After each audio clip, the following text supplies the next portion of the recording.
The killing of Nepali students by Hamas militants in Israel sent shockwaves across the country. As bereaved families cope with the loss, hundreds of Indians as well as Nepalese nationals who were safely evacuated out of Israel are recalling some nightmarish events. Here's the story. On a small farm in Kailali village in western Nepal, a weeping father mourns the lost dreams of his 25-year-old son.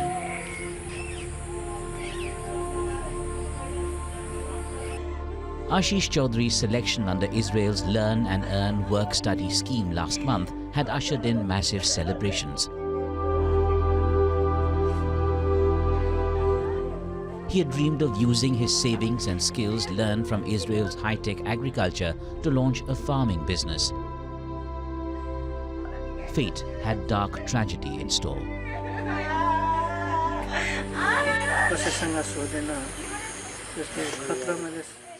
I did not ask anyone. If I had known about this danger, I would have stopped him. I thought it's fine since all are leaving abroad for employment. I thought he was going there in a study visa and it would be good for him and his bright future.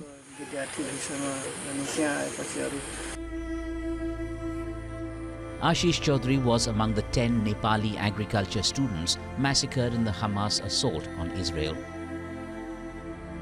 The entire community feels the horror.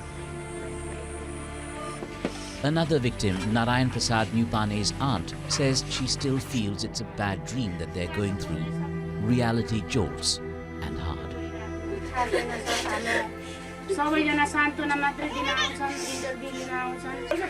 He used to say that he would return home, build a concrete house, and bring all of us together. Now, even his body is not here.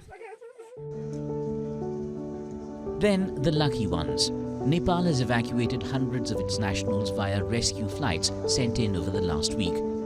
There were some 4,500 Nepalese citizens living in Israel before this war began. People who have reached home can breathe a sigh of relief being out of the war zone as they relive the horrors of what they left behind.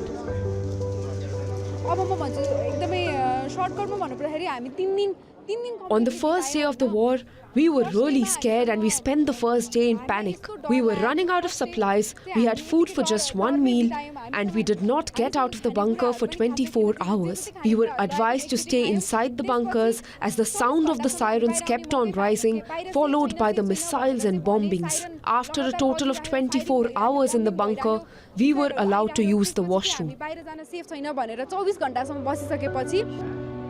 India launched Operation Ajay on the 12th of October to pull out its nationals from Israel.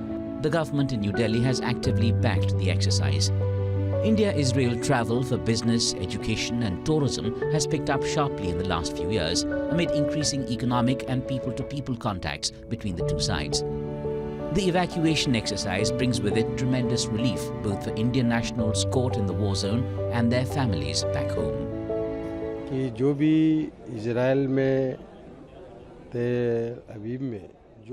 are making every effort to bring Indian nationals living in Israel safely back to India.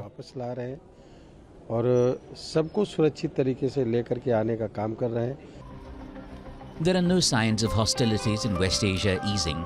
Foreign nationals living in Israel have been hit hard, with many governments sending in evacuation teams to pull them out. Restoring any level of confidence to get them to return seems distant yet.